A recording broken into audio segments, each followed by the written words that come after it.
How likely do you think it is that HS2 will be delivered within its £56 billion budget? Right now, there's a lot of work being done with the supply chain to look for ways and means of developing a more integrated approach to make sure that there's no prospects of being gamed, as you will be if you have a company that have a very limited balance sheet and they can't afford to take the risk. There are ways and means that they can impact on the program that you don't want, and so this whole approach to look at all 7 major civil contracts that have to be placed is based on trying to come up with a model that's got greater collaboration. There was a report in December of 2016 by an independent advisor for the Government's Infrastructure and Projects Authority, which was leaked to the Financial Times, and the leaked report said that HS2 was highly likely to significantly overspend 20 to 60%. And it was also reported that neither the Chancellor nor the Transport Secretary saw the December 2016 report. Do you agree with that? Nor did I.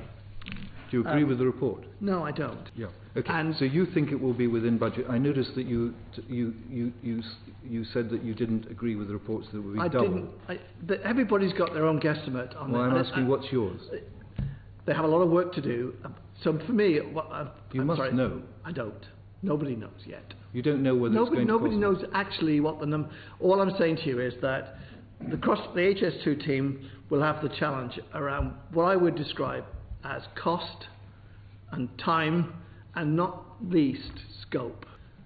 This is always dangerous territory here, because I think the triangle of scope, cost and time, something has to give. I think the whole question about making sure the value for money statement about do we need this speed, do we need this frequency, I think is something that people will have to flex over time. Do you think 18 trains an hour was a sensible target or a sensible view, or do you think it was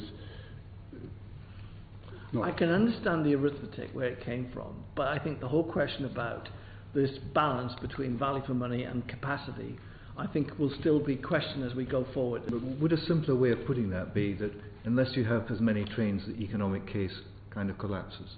No, part of us, my view is that we still underestimate the economic benefits that this railway will bring. Point. Yeah. And I think that's really important. Right. And that's why hopefully they'll take some of the learning from what. When it all began, the great boast was that the train went at a certain speed. Yes. All the headline was about the speed, not about what you call the scope. And I just have a feeling that the initial calculations were done on the basis that we were going to have this ultra high speed train, and the whole business of 18 trains an hour flowed from that rather than the other way about. I think most people regret actually calling it high speed too. So Terry, you've raised something that comes to the heart of what I think the problem is. This project was not the end product of a detailed assessment of the transport needs of this country or capacity or anything else. It was decided as a matter of principle that there would be a high-speed train, and the case to stack it up came along afterwards. First it was speed, then it was capacity, and then the rest of it.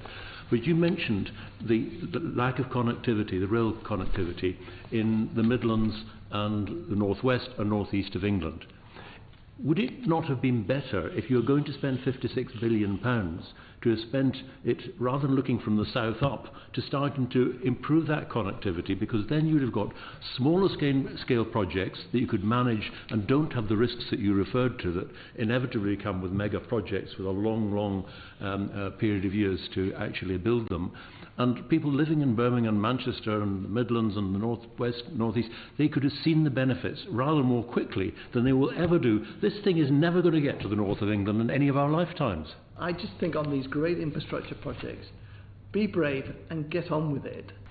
Do you agree that Phase 1 and 2A could be accommodated with Old Oak Common as the terminus, and that would save some £8 billion as compared with going through to Euston?